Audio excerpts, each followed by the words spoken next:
सो hi guys, मैं फिर से लेके आ चुका हूँ इस स्टोरी के पार्ट 4 को लेके। तो चलिए गाइस स्टार्ट करते हैं। तो स्टोरी के स्टार्टिंग में ही हम देखते हैं कि सुमिरे सुमिरे यानी कि रोबोट अपने कार लेकर अपने घर में पहुंच जाती है। और घर में पहुंच के देखते हैं कि पाको बैठी हुई है। और फिर रोबोट घर के अंदर जाती है। और तभी सुमिरे उससे पूछती है कि तुम कहाँ गए थे रोबोट। फिर रोबोट बोलते हैं ऐसे ही कुछ काम था। तो पाको उस पर ज़्यादा ध्यान नहीं देती। फिर वो अपने रोबोट को बंद कर देती है। और यही पर ही से शुरू होता है ट्विस्ट। सो सुमिरे तो बहुत खुश हो रही थी क्योंकि वो कल मिसो के साथ जा सकती है, मतलब टाइम स्पेंड कर सकती है अकेले। तो बट उसे गाइस उसे पता नहीं था कि कल क्या गोलमाल होने वाला है। तो ये तो मुझे भी नहीं पता और आप सभी को तो भी नहीं पता होगा। तो चले गाइस आगे बढ़ते हैं। तो आप स्क्रीन शिफ्ट होके जाता है मिसो की तरफ। मिसो और उसका रोबोट मिसो तो बहुत ज़्यादा परेशान हो रहा था और उसका रोबोट कुछ सोच रहा था। फिर मिसो का रोबोट बोलता है अच्छा तो एक काम करते हैं ना कि मैं सुमेरे के साथ चला जाऊंगा और तुम पाको के साथ चले जाना।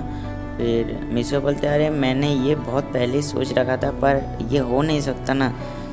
फिर मिसो का रोबोट बोलता है क्यों, तुम्हें सुमेरे के साथ जाना है क्या।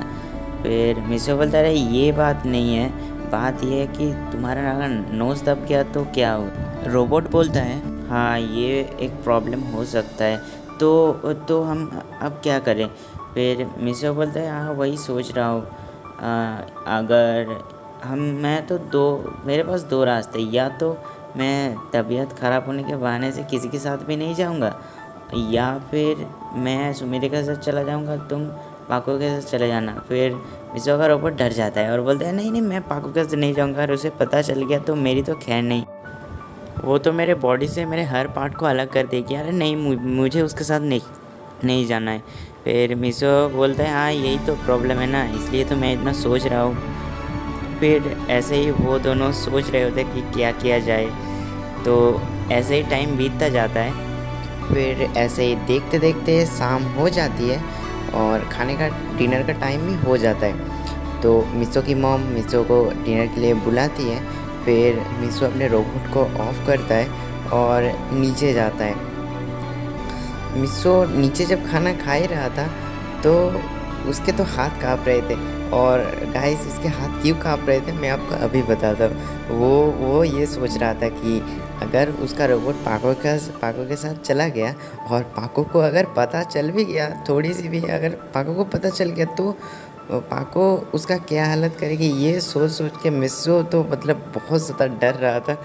तो मिसो का मॉम फिर मिसो से पूछती है कि क्या हुआ मिसो, तुम्हारा हाथ क्यों काँप रहा है, क्या तुम्हारी तबीयत ख़राब है, तुम्हें बुखार आया है। फिर मिसो बोलते हैं नहीं नहीं मॉम वैसी कोई बात नहीं है। फिर मिसो का डैड और मिसो की बहन भी बोलते हैं हाँ तो तुम्हें हुआ क्या है। फिर मिसो बोलते रहे कुछ नहीं मॉम। फिर मिसो ऐसे ही बहुत जल्दी जल्दी अपना खाना खा अपने रूम में चला जाता है और अपने रूम में जाके फिर से अपने रोबोट को ऑन करता है और फिर से सोचने लगता है।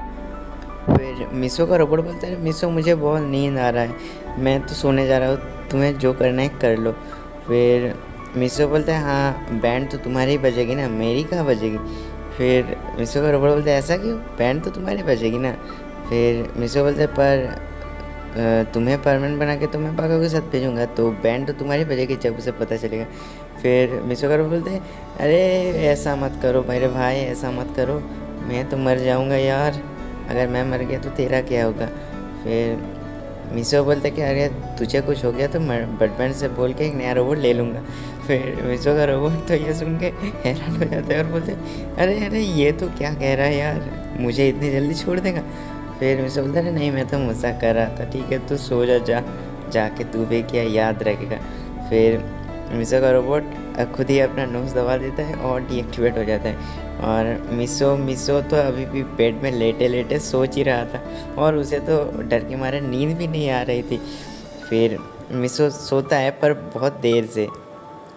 तो कल सुबह पाको और उसकी कल सुबह ड्यूटी थी, तो सुबह के 7 बज रहे थे और मिसो अभी भी सो रहा था। फिर उसके रूम में पाको आती है और पाको देखती है कि मिसो अभी भी सो रहा है। फिर पाको मन में तो सोचती है कि ये मिसो सोते हुए कितना प्यारा लगता है, मन तो करता है इसे अभी एक किस कर दूँ। फिर पाको मिसो के पास जा ही रही थी, वो और पास होती है और पास आती है और भी पास आती है और वो मिसो के फेस को देखती है और देखती है कि मिसो सोते हुए कितना प्यारा लगता है। फिर पाको जल्दी से जल्दी मिसो के चेक्स पर मतलब गाल पर एक प्यारा सा किस कर देता है और जैसे ही पाको मिसो को किस करती है, मिसो का नींद खुल जाता है और वो मिसो मिसो पाको को देख लेता है कि किस करते हुए। तो मिसो तो हड़बड़ी में बेड से उठने जाता है और बेड से नीचे गिर जाता है फिर से। फिर पाको तो हंसती है, पाको हंस रही थी। फिर मिसो बोलते अरे पाको ये तुम क्या कर रही थी। फिर पाको फिर से मिसो के गाल पर फिर से एक बार किस करती है और बोलती है मैं ये कर रही थी, क्यों तुम्हें कुछ प्रॉब्लम है क्या। फिर मिसो तो शर्मा जाता है, उसके गाल लाल हो जाते हैं और बोलते अरे ऐसा मत करो, हम अभी छोटे हैं। फिर पाको बोलते अरे तो क्या हुआ। फिर मिसो बोलता है अच्छा ठीक है, अब छोड़ो इस बारे में बात करना।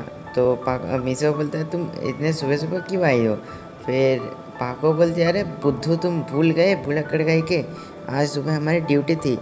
फिर मिसो बोलते हैं अरे हाँ मुझे अभी याद आया, ठीक है मैं अभी फ्रेश होके आता हूँ।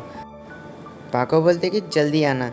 फिर मिसो नीचे चला जाता है और जल्दी से जल्दी फ्रेश होके ऊपर चला आता है और अपने रोबोट को ऑन करता है और अपना परमानेंट सेट पहनता है और ड्यूटी के लिए निकल जाता है। तो गाइस अब ऐसे ही परमानेंट ड्यूटी चल रहा था कुछ देर तक और वैसे ही उन दोनों की ड्यूटी कुछ देर बाद ख़त्म हो जाती है। फिर वो दोनों अपने अपने घर चले जाते हैं। पाको तो अपने घर जाके ड्रेस सिलेक्ट कर रहे थे कि वो आज क्या पहनेगी। वो बहुत सारे ड्रेस को अपने बेड पर लेती है और एक के बाद एक देखने लगती है कि कौन सा अच्छा लगेगा, मिसो को कौन सा कलर ज़्यादा पसंद है। फिर पाको को 2 ड्रेस पसंद आती है और वो दोनों में मतलब चूज़ करने में बहुत ज़्यादा प्रॉब्लम हो रही थी। तो वो क्या करती है कि वो सीधा मिसो के घर चली जाती और मिसो भी अभी अपने घर में पहुंचा था और वो अब जैसे ही बेड में लेटने के लिए जा रहा था तभी वहाँ पर पाको आ जाता है और बोलते हैं मिसो। फिर मिसो घबरा जाता है और वो हड़बड़ में बोलते हैं अरे क्या हुआ पाको क्या हुआ। फिर पाको बोलती है अरे देखो ना मुझे इन दोनों ड्रेस में चूज़ करने में बहुत प्रॉब्लम हो रही है, तुम देखो इनमें से कौन सा अच्छा है। मिसो के मुंह तो खुला का खुला रह जाता है और वो बोलते क्या इसके लिए तुम फिर से यहाँ पर आई हो और तुम यार क्या करती रहती हो पाको, मतलब बस इन दोनों में सिलेक्शन करने के लिए तुम यहाँ पर आई हो। फिर पाको बोलते क्या मैं यहाँ नहीं आ सकती। फिर मिसो बोलता है नहीं यह बात नहीं है, पर तुम बैच में ही तो बता सकती ना। फिर पाको बोलते हैं नहीं बैच में नहीं, मैंने सोचा अभी आ जाओ। फिर फिर पाको बोलती है अच्छा तो देखो ना इनमें से कौन सा अच्छा होगा। फिर मिसो देखता है उनमें से एक था रेड और एक था येलो। तो मिसो बोलता है तुम ये रेड वाला ट्राई करो। फिर पाको बोलती है कि अच्छा ठीक है मैं ये रेड वाला ही ट्राई करती हूँ। तो पाको बोलते तुम बाहर जाओ। फिर मिसो बोलते ऐसा क्यों। फिर पाको बोलते हैं मैं कपड़े चेंज करूँगा तो तुम क्या अंदर रहोगे क्या। फिर मिसो बोलते हैं तुम्हें यहाँ चेंज करने की क्या ज़रूरत है, तुम तो यहाँ देखने के लिए आए थे ना, तो मैंने बता दिया तुम अभी घर जा सकती हो, घर जाके देख लेना। फिर पाको बोलते हैं नहीं मैं यही पर ही पहनूँगी, तुम बाहर जाओ जल्दी से। फिर पाको मिसो को धक्का देके बाहर निकाल देती है रूम से।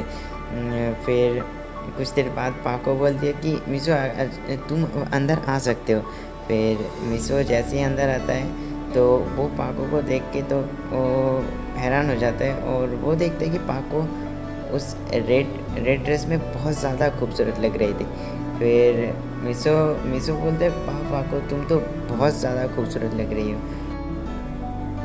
फिर पाको बोलती है कि अच्छा तो मैं क्या इतनी खूबसूरत लग रही हूँ। फिर मिसो पास में रखे हुए शीशे को पाको के सामने लाती है और बोलता है कि तुम खुद ही देख लो।